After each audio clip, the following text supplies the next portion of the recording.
Yes, good morning children. Good morning children. Newton's third law उस दिन हम लोगों ने थोड़ा पढ़ा था कि न्यूटन्स थर्ड लॉ यानी एक्शन रिएक्शन लॉ क्या है। अब हम थोड़ा सा चाहते हैं कि कुछ चीज़ें और पे आते हैं। तो पहले तो हम बात करना चाहते हैं बेटा कि बैलेंस्ड फोर्स क्या है। बैलेंस्ड फोर्सेस नाम से ही क्लियर है। बैलेंस फोर्सेस का मतलब हुआ कि किसी बॉडी के ऊपर जब कई फोर्स काम करते हैं, अगर वो एक दूसरे को बैलेंस करके नेट फोर्स जीरो कर दें तो उन्हें बैलेंस फोर्सेस कहते हैं। इफ रिजल्टेंट मतलब उसका जो मैग्नीट्यूड है, रिजल्टेंट है, फाइनल इफेक्ट है, resultant of all forces acting on a body is zero, then forces are called, then it is called, इसे हम बोलते हैं बैलेंस फोर्सेस।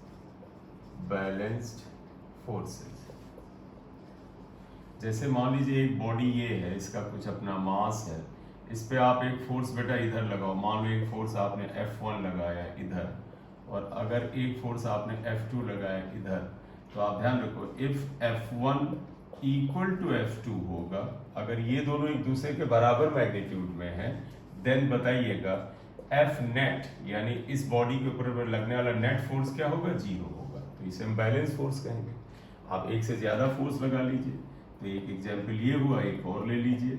अगर एक ये बॉडी है बेटा, आप देखिए इसके ऊपर आप कई फोर्स लगाते हैं। मान लीजिए आपने एक फोर्स ये लगाया, ये F1 है, एक फोर्स आपने ये लगाया, ये F2 है यहाँ पर, और एक फोर्स इधर लगाया, मान लेते हैं ये F3 है, और तीनों का रिजल्टेंट अगर जीरो आ जाए, यानी यहाँ पर आप देखिएगा if vector sum of, vector sum बेटा मतलब डायरेक्शन के साथ जोड़ा, F1 प्लस F2 और प्लस F3, तीनों का वेक्टर सम यानी वेक्टर के नियम से जोड़ें और वो जीरो आ जाए, then it is called balance force. आप इसे बैलेंस फोर्स कहेंगे। तो बैलेंस फोर्स का मतलब हुआ किसी बॉडी पे दो या उससे ज्यादा फोर्स काम करें और उसका नेट यानी रिजल्टेंट जीरो आ जाए, तो उसे हम बैलेंस फोर्स कहते हैं। करेक्ट, ये आ जाता है। तो अब हम आगे अगर बढ़े तो आगे और देखिएगा क्या आ जाएगा। अनबैलेंस फोर्स क्या होता है? अनबैलेंस फोर्स क्या है?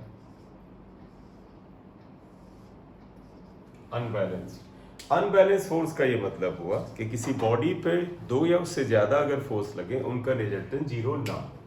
If resultant of forces acting on a body is not zero, zero नहीं है, then they are called unbalanced forces. Unbalanced forces, आप इन्हें unbalanced forces कहते हैं, राइट? जैसे अगर आप लें एक बॉडी है, इसके ऊपर दो फोर्स काम कर रहे हैं, एक ये F1 है, एक फोर्स F2 है, बस दो ही काम कर रहे हैं, और F1 जो है ये ग्रेटर देन F2 हो जाएगा, F1 की वैल्यू F2 से बड़ी हो जाए, तो देयरफॉर देखो बेटा F नेट क्या आ जाएगा, F नेट जो आएगा that is F1 minus F2। आप एरो लगा लीजिए, हालांकि जब एक लाइन में होता है तो vector subtraction and scalar subtraction सब सेम होता है। ये जीरो नहीं है, it is not equal to zero, not equal to zero, hence they are unbalanced forced। तो ले दे के बात ये हुई कि कई फोर्स मिलकर के अगर रिजल्टेंट को जीरो कर दें तो उन्हें बैलेंस फोर्स कहते हैं, और अगर कई जो है फोर्स मिलके रिजल्टेंट को जीरो ना कहें, रिजल्टेंट को जीरो ना करें, तो उन्हें हम अनबैलेंस फोर्स कहते हैं, और रिजल्टेंट जीरो हो तो बैलेंस फोर्स होता है, राइट? अब बात हमें ये करनी है कि कॉन्करेंट फोर्सेस क्या है। तो नेक्स्ट आता है concurrent forces. Concurrent forces, concurrent forces की बात करना चाहते हैं। कॉन्करेंट फोर्स क्या होता है बेटा? जब किसी बॉडी पे कई सारे फोर्स काम करते हैं, तो अगर उनका सभी का जो पॉइंट ऑफ एक्शन है सेम होता तो उन्हें कॉन्करेंट कहते हैं। मतलब आप समझिएगा, if all forces working on a body are acting at the same point they are called concurrent forces. तो आप पहले लिख लो, फिर मैं बताता हूं, आपको समझ में आ जाएगा। If all forces acting on a body are working at the same point, then what are concurrent forces? If all forces working on a body are acting at the same point, say acting on a body are working at the same point, they are called concurrent forces. जैसे अगर आप यहाँ पर मान लें, ये एक body है, ये रिजिड बॉडी, इस पे कई फोर्स काम कर रहे हैं। एक इधर काम कर रहा है फोर्स, आप देखो, एक इधर की ओर फोर्स काम कर रहा है। तो देखो ये एक ही पॉइंट पे काम कर रहे हैं। एक काम भाई चीज ध्यान रखिएगा, दो फोर्स हमेशा कॉन्करेंट होते हैं। क्यों? दो फोर्स कहीं पर भी लगाओ, आप उनको आगे की ओर बढ़ाओ या पीछे की ओर बढ़ाओ, कहीं ना कहीं मिलते हैं। जैसे हम हटा देंगे, मान लीजिए फोर्स हम ऐसे लगा दें F1, तो तुम कहोगे सर ऐसा करते हैं F2 को पीछे बढ़ाते हैं, इसको बढ़ाते हैं, ये यहाँ मिल जाएंगे। तो देखो ये दोनों फोर्स एक ही पॉइंट से जा रहे हैं। तो दो फोर्स तो हमेशा कॉन्करेंट होते हैं कि वो चाहे जहां लग रहे हैं उनको आप आगे की ओर बढ़ाओ लाइन ऑफ एक्शन को, या पीछे की ओर बढ़ाओ, किसी न किसी बिंदु पे मिलेंगे। और जब एक पॉइंट पर ही मिलेंगे तो कॉन्करेंट है। तो two forces are always concurrent. तो आप ध्यान रखिएगा, two forces are always concurrent, वो हमेशा कॉन्करेंट होते हैं। लेकिन तीन हो जरूरी नहीं है। जैसे देखो बेटा, ये F1 ऐसे, मान ली F2 ऐसे काम कर रहा था, F1 ऐसे काम कर रहा था, और हम मान ले F3 ऐसे काम कर रहा है, F3 ऐसे काम। तो आप देखो बेटा, F1 को बैकवर्ड बनाए, F2 को बनाए, यहाँ मिलते, लेकिन F3 देखो क्या इस पॉइंट से जा रहा है। ये F3 फोर्स सेम पॉइंट से नहीं जा रहा, तो इसका मतलब अब आप F1 F2 को कॉन्करेंट, यानी इन तीनों फोर्सेस को नॉन कॉन्करेंट कहेंगे, कॉन्करेंट नहीं कहेंगे। और इसका दुष्प्रभाव जानते क्या होता है? ये दोनों फोर्स यहाँ काम करेंगे, ये फोर्स अगर यहाँ काम करेगा तो ये बॉडी को इधर ले जाएंगे, और ये कॉन्करेंट फोर्स अगर नहीं होते हैं तो बॉडी को घुमा देते हैं, रोटेट करा सकते हैं। तो अगर आप बॉडी का लीनियर मोशन इंश्योर करना चाहते हैं कि बॉडी जो है ट्रांसलेशनल मोशन करे, सीधी रेखा में चले, किसी लाइन में चले, घूमे नहीं, तो इसके लिए फोर्सेस का कॉन्करेंट होना जरूरी है। कॉन्करेंट फोर्स होंगे, एक ही पॉइंट पे काम करेंगे, बॉडी को स्ट्रेट लाइन मोशन देंगे, ट्रांसलेशनल मोशन देंगे यहाँ पर। तो खैर वापस आते हैं, हम क्या कह रहे थे कि अगर किसी पे बॉडी पर दो या उससे ज्यादा लगने वाले फोर्स एक ही पॉइंट पे काम करते हैं तो वो कॉन्करेंट होते हैं। दो फोर्स हमेशा कॉन्करेंट होते हैं, क्योंकि दो फोर्स जब भी काम करें उनको फॉरवर्ड यानी आगे की ओर या पीछे की ओर बढ़ाओ, वो एक बिंदु पे मिलेंगे ही मिले, कॉन्करेंट है। लेकिन तीन या उससे ज्यादा फोर्स कॉन्करेंट होना मैंडेटरी नहीं है। अगर वो कॉन्करेंट होंगे तो अगर हम उसके लाइन ऑफ एक्शन को आगे या पीछे बढ़ाएं, एक ही पॉइंट पे तीन या उससे ज्यादा फोर्स मिले तो वो कॉन्करेंट होते हैं।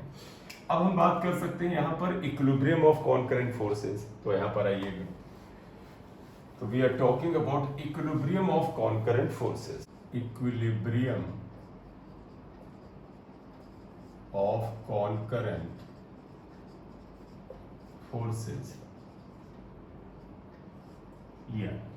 अब इक्विलिब्रियम ऑफ कॉन्करेंट फोर्सेस का मतलब आप समझिएगा, जैसे मान ले एक ये रिजिड बॉडी है और इस पे कॉन्करेंट फोर्स है, तीन ले रहा हूं बेटा। एक ये कॉन्करेंट फोर्स है F1, और दूसरा फोर्स हम मान लेते हैं ये है F2, और तीसरा फोर्स है ये F3।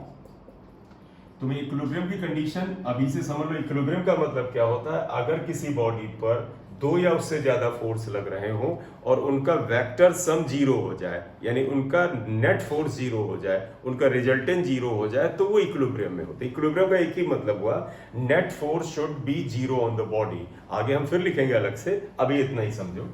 तो अगर ये तीन फोर्स मिलकर के इस बॉडी के एक ही पॉइंट पे काम करते हैं, तो इस पॉइंट को अगर हम O से लिख दें, और ये बॉडी अगर इक्विलिब्रियम में होती है, तो इफ ये हम रिजिड बॉडी लिख लेते हैं, रिजिड बॉडी।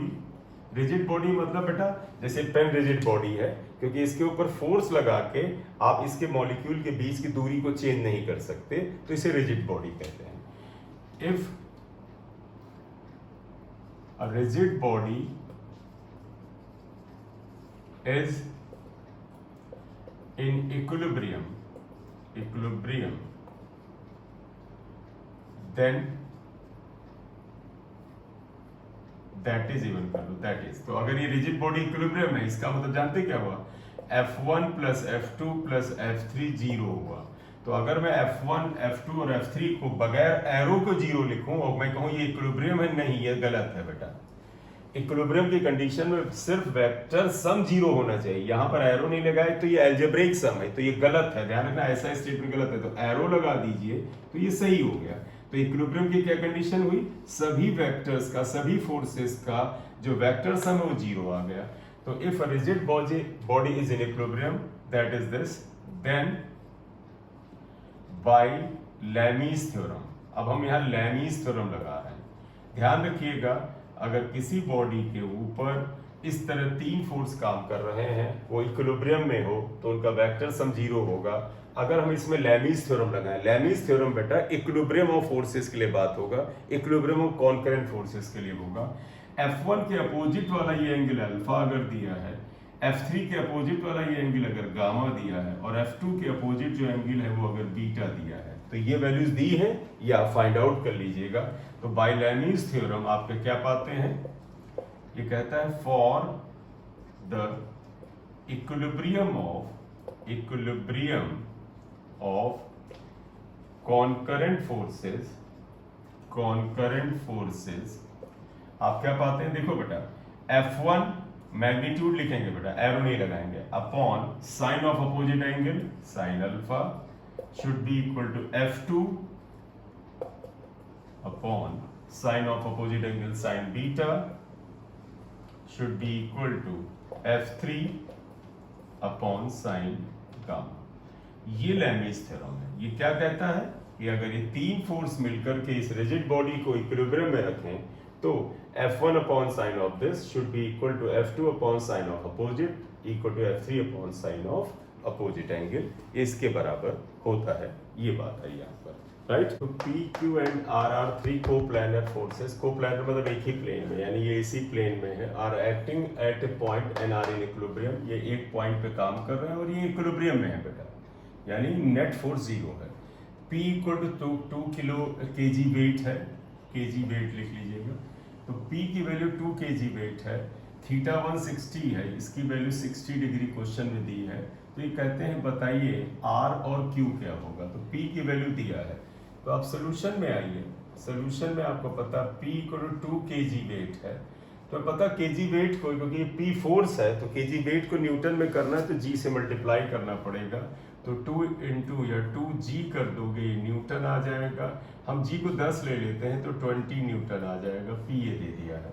अब देखिएगा, ये एंगल 150 है, थीटा 160 है, थीटा 160 डिग्री है, तो आप बताइएगा थीटा 2 इक्वल टू कितना हो जाएगा, 360 माइनस 360 में से 150 160 अगर आप माइनस करें तो 150 प्लस 60 कितना, 210। तो थीटा 2 इक्वल टू 360 माइनस 210, और 210 अगर आप माइनस करेंगे तो कितना, 170 डिग्री आएगा, 150 डिग्री आएगा। 150 में सही है, 150 आ जाता है, 50 डिग्री। बाय लैमीज थ्योरम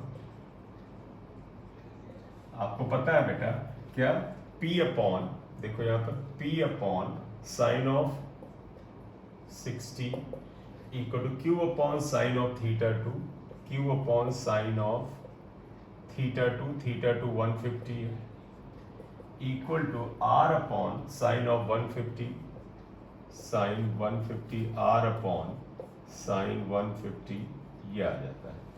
अब इन्होंने पूछा है R एंड Q बताइएगा। आपको पता है तीन इक्वेशन है, एक ये इसके बराबर है, दूसरा ये इसके बराबर, तीसरा ये इसके बराबर है। P की वैल्यू दिया है तो Q चाहिए, तो हम ऐसा करते पहले इतना पोर्शन उठा लेते हैं। तो आप देखो यहाँ पर क्या लिखोगे, therefore P upon sine 60 equal to Q upon sine 150, ये आया। आप P की वैल्यू आप देखिए कितना है, 2 kg वेट यानी 20 न्यूटन, तो P को आप लिख दीजिएगा 20, साइन 60 इक्वल टू √3/2 होता है, equal to Q upon sine 150। Sine 150 की वैल्यू आप साइड में निकालना से निकाल लें। देखिएगा साइन 150 क्या होता है, साइन 90 प्लस 60 हो जाएगा, साइन 90 प्लस 60 कॉस 60 हो जाएगा, और ये सेकंड कोऑर्डिनेट में आएगा। ऑल साइन, साइन सेकंड में पॉजिटिव होता है, कॉस 60 हाफ होता है। तो साइन 150, फिर चेक कर लो, साइन 150 साइन 90 प्लस 60, 90 प्लस 60, ये cos 60 हो जाएगा। सेकंड कोऑर्डिनेट में प्लस रहेगा क्योंकि सेकंड कोऑर्डिनेट में साइन पॉजिटिव होता है। तो ये आप देखो बेटा, साइन 150 को 1/2 कर दो, ये इससे कैंसिल कर दो यहाँ। तो ये क्या आ जाएगा, आप देखिएगा 20 अपॉन √3 इक्वल टू Q। तो Q इज इक्वल टू आपको मिल गया 20/√3 न्यूटन। कोई जरूरत नहीं कि सिंप्लीफाई करें, जब न्यूमेरिकल में ऑप्शन देंगे तो हम सिंप्लीफाई कर लेंगे। तो फिलहाल Q इज इक्वल टू कितना आ गया, 20/√3 न्यूटन। हम लेमीज तुम्हें सिखा रहे हैं कैसे लगाएंगे। अब इन्होंने अगर R पूछा है तो आप ऐसा करो कि P और ये वाला पोर्शन उठा लो। तो आप देखिएगा नाउ, अगर हम इसे ले नाउ, आप क्या लेंगे, ये P upon sine 60 equal to, हमें R चाहिए तो ये वाला ले लेते हैं, R अपॉन साइन 150। P की वैल्यू क्या था 20, साइन 60 आपको पता है √3/2। R की वैल्यू ये भी बेटा साइन 150 क्या था, वो हमने निकाला था 1/2। इत्तेफाक से सेम वैल्यू ही आ रही है, तो इट इज ऑल्सो 20/√3। अगर ये दो एंगल बराबर आया तो वैल्यू आएगी ये न्यूटन। तो ये आंसर आया। इस तरह से लेमीज थ्योरम जब भी ऐसे इक्विलिब्रियम ऑफ फोर्सेस की बात हो, लगा करके आप कैलकुलेशन कर सकते हैं। मेन काम था कि हाउ टू कैलकुलेट, कैसे इसे हम कैलकुलेट करते हैं। क्लियर? हम लोग law of conservation of linear momentum पढ़ेंगे, उसी की बात कर रहे हैं, law of conservation of linear momentum. तो फर्स्ट थिंग ये है कि what is the statement of this law. बड़ा सिंपल सा है बेटा, for a system of particle, मतलब कहीं जगह पर, किसी जगह पर अगर बहुत सारे पार्टिकल मिलकर के एक सिस्टम बनाते हैं, तो ये लॉ क्या कहता है, if no external force is applied, no net external force is applied on a system of particle, then the total momentum of the system remains constant. तो according to this law, अगर आप जाएं, according to this law, if no external force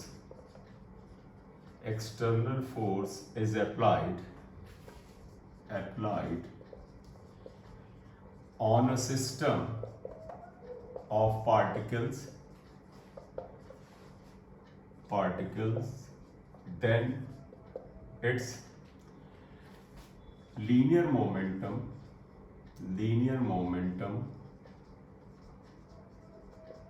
is constant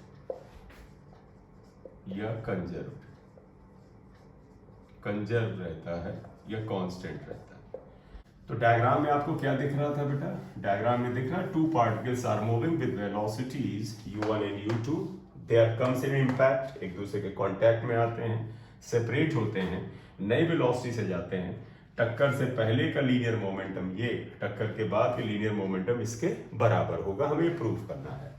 यहां पर आप जरा देखिएगा, F12 को हम क्या लिखेंगे, force on M1 due to M2, और F21 को हम क्या लिखेंगे, force on M2 due to M1। ये आएगा। अब अगर आपसे मैं कहूं कि F12 ये फोर्स है और इतने टाइम के लिए दोनों फोर्स एक दूसरे के कांटेक्ट में आए, तो अगर मैं कहूं इम्पल्सिव फोर्स ऑन M1 पर इम्पल्सिव फोर्स कितना लग रहा है, F12 डेल्टा टी, आप चाहे तो इम्पल्स भी कह सकते हैं। तो that would be equal to क्या आएगा, F12 इंटू डेल्टा टी। याद है ना बेटा आप लोगों को, इम्पल्स क्या होता है, फोर्स इंटू टाइम, ये आया। और तुम्हें पता है कि इम्पल्स इक्वल टू होता है change in linear momentum, that would be equal to change in linear momentum of the first body. तो आप सुनिएगा ध्यान से, इम्पल्स की डेफिनेशन हमने पढ़ा था कि force on this body into time of impact should be equal to change in momentum of this body, और इस बॉडी का मोमेंटम चेंज क्या होगा, टक्कर से पहले ये था, टक्कर के बाद ये होगा। तो अगर हम यहाँ पर इसे लें तो हम इसे लिख सकते हैं, चेंज इन मोमेंटम मतलब हुआ m1 v1, एरो लगाना इंपॉर्टेंट इसलिए नहीं है क्योंकि 1D में है, अगर 2D में होगा तो एरो जरूर लगेगा। m1 माइनस m1 u1, टक्कर के बाद मोमेंटम m1 v1 है, टक्कर से पहले क्या था m1 u1 था। अगर आप इसको कॉमन बाद में ले लेंगे ये आ गया है। इसी तरह से इम्पल्सिव फोर्स ऑन m2 अगर हम निकालें तो बेटा देखो m2 पे ये फोर्स है F21 और टाइम ऑफ इम्पैक्ट इसका भी डेल्टा टी है, that is equal to change in momentum of 2 and that is m2 v2 final momentum of m2 minus initial momentum m2 क्या है, ये m2 u2 minus m2 u2, ये equation 2 आया। Clear. अब अगर एक लाइन और हम यहाँ लिखते, देखो इसके अलावा अगर हम यहाँ एक लाइन और लिखते तो देखो अगर हम डेल्टा टी इधर ले जाते हो देखो तो F12 आपका क्या आ जाता, ये आ जाता m1 कॉमन ले लो यहाँ तो ये आ जाता v1 minus u1 upon delta T, इसलिए इसी को इक्वेशन 1 लिखने में हमें फायदा है। तो देखो F12 ये आया। इसी तरह से यहाँ पे देखो F21 क्या आया, F21 इज इक्वल टू क्या आएगा, देखो ये m2 कॉमन ले लो, m2 v2 minus u2 upon delta T आएगा, F21 आ गया। इसे इक्वेशन नंबर 2 यहाँ लिखो, इसे हटा देते हैं। एक्चुअली हमने क्या किया, इम्पल्सिव फोर्स से फोर्स ये निकाला, फोर्स यहाँ पे निकाला। अब आपको पता है बेटा जो थर्ड लॉ क्या कहता है, ये डायग्राम मिटा रहा हूँ दिमाग में आप रखिएगा, जिसका थर्ड लॉ क्या कहता है न्यूटन का, तो आप लिखोगे by third law of Newton, जिसे हम एक्शन रिएक्शन लॉ कहते हैं। आई थिंक आपको याद होगा F12 जो है वो माइनस ऑफ F21 होता है, तो सबको याद है अगर ये एक्शन फोर्स है तो ये रिएक्शन है, दोनों अपोजिट होते हैं, इक्वल होते हैं, इक्वल है माइनस साइन अपोजिट बता रहा है। F12 की ये वैल्यू यहाँ कॉपी करो, m1 v1 minus u1 upon delta t equal to minus m2 v2 minus u2 upon delta t. ये कैंसिल हुआ, जरा ब्रैकेट ओपन करेंगे यहाँ तो देखो यहाँ क्या आएगा m1 v1 minus m1 u1 equal to ये देखो minus m2 v2 minus m2 v2 और minus minus plus plus m2 u2 आ जाएगा, ये आया। अगला पर्पस हमारा ये होगा, अब ध्यान दीजिएगा, अगला पर्पस ये होगा कि m1 और m2 ये जो थे ये टक्कर से पहले u2 और u1 एक साथ लाना चाहते हैं, यहाँ पर ये एक साथ लाना चाहते हैं, तो देखो ये v2 वाला इधर ले आते हैं और u1 वाला इधर ले जाते हैं, तो देखिएगा ये क्या आएगा m1 v1 equal to m2 v2, गौर से देखो m1 v1 ये इधर आके प्लस हो जाएगा और ये इधर जाके प्लस हो जाएगा, equal to m1 u1 plus m2 u2, ये आ जा रहा है। तो अगर आप गौर से देखें, आप इसका ऑर्डर बदलना चाहें तो आप बदल भी सकते हैं। आप देखिए क्या, देयरफॉर आप कह सकते हैं m1 u1 plus m2 u2, ये left hand right hand side left में लिख दीजिएगा, equal to m1 v1 plus m2 v2।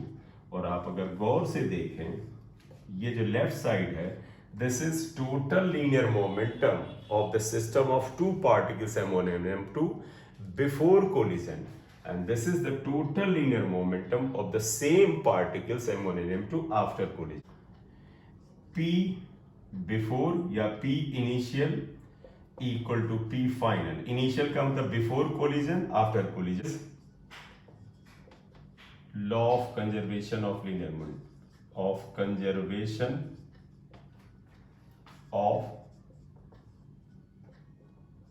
linear momentum कैसे, इनिशियल मोमेंटम फाइनल मोमेंटम के बराबर है।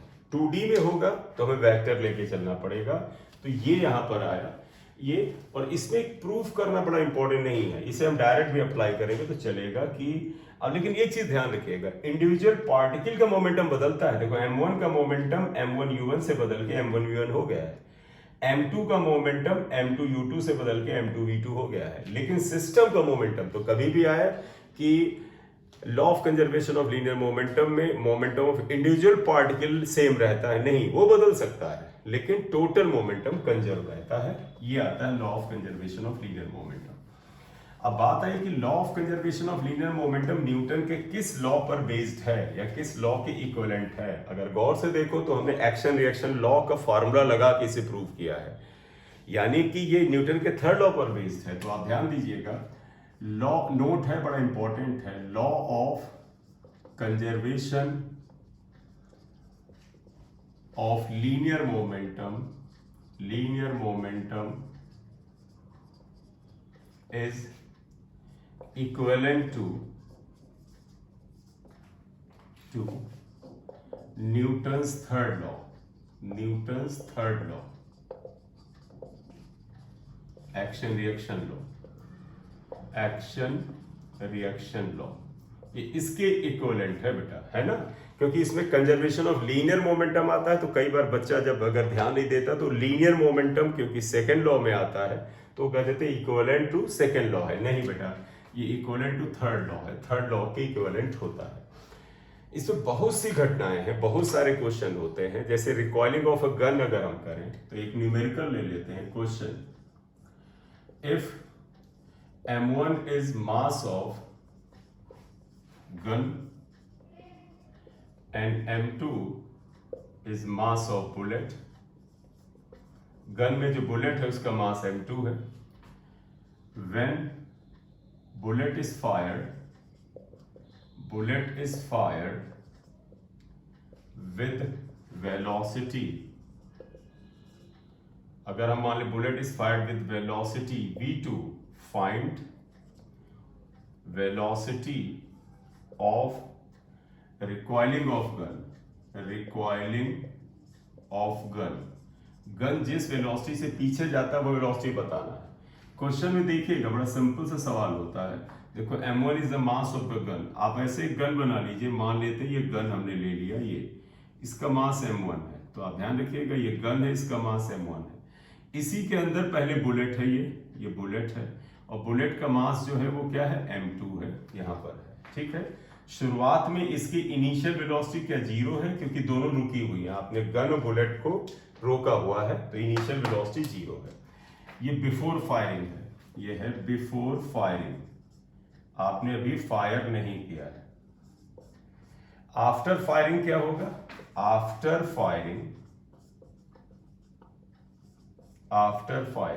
अगर आप देखो व्हाट विल हैपन, ये अगर आप देखें फायरिंग के बाद क्या होगा, ये तो देखो ये गन जो है इसका मास m1 है और बुलेट है ये आगे निकल गई, मास m2 है, वेलोसिटी v2 है। तो कहते हैं बताइए गन कितने से रिक्वायर होगी।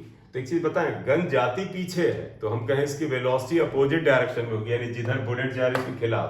हम उसे अननोन मानेंगे तो अननोन को साइन नहीं देंगे, तो हम ये मान लेते हैं लेट इसकी वेलोसिटी ऑफ रिक्वायरिंग v1 है, late required velocity of gun, required velocity of gun is v1, ये है।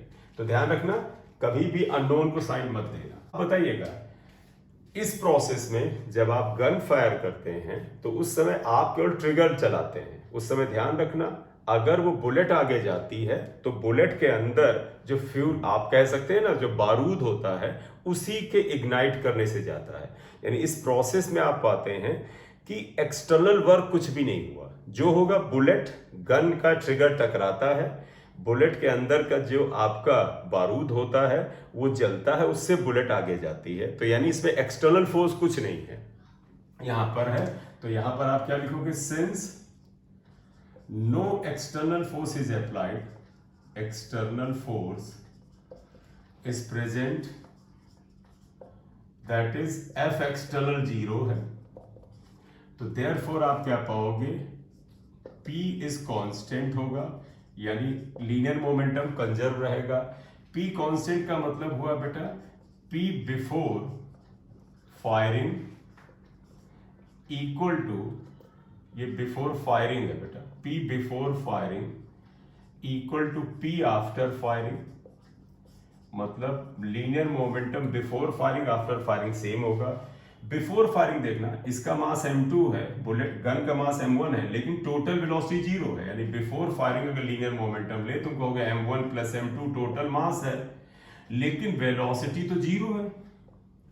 आफ्टर फायरिंग आइएगा, देखो बुलेट जिस तरफ जा रही है, अगर हम उसकी वेलोसिटी की डायरेक्शन को पॉजिटिव लें, या आपकी चॉइस है ना कि आप इधर इसको पॉजिटिव लें, तो अगर मान लें इसे हम पॉजिटिव लेते हैं तो बुलेट की वेलोसिटी आती है m2v2 और प्लस तुम कहोगे सर इसको क्या लें, अननोन है कोई साइन मत दो, तो m1v1 कोई साइन मत दो इसे, तो आप देखो 0 आ जाएगा m2v2 प्लस m1v1, हमें v1 चाहिए तो देखो v1 इक्वल टू हो जाएगा minus m2 upon m1 into v2, और यहां पर खुद देखिएगा माइनस साइन बताता है कि v1 यानी रिक्वायरिंग वेलोसिटी ऑफ गन जो है वो v2 यानी वेलोसिटी ऑफ बुलेट के अपोजिट होगा, तो v2 के ही अपोजिट होगा, तो अगर रिक्वायर्ड वेलोसिटी कहा जाए तो m2 by m1 into v2 होगा, माइनस साइन बताता है कि v1 यानी जितने से गन रिक्वायर होगी वो बुलेट की वेलोसिटी के अपोजिट होगी। तो यहां पर क्या बता रहा है, नेगेटिव साइन, ये आंसर हो गया बेटा, negative sign shows that required velocity of gun जो v1 है is opposite to v2 के अपोजिट है, राइट। तो ये कंजर्वेशन ऑफ लीनियरिटी से बहुत सारे क्वेश्चन आते हैं, इसमें हम क्वेश्चन लगातार हम इसमें लेते चलेंगे, ऐड करते चलेंगे, ठीक है। Thank you.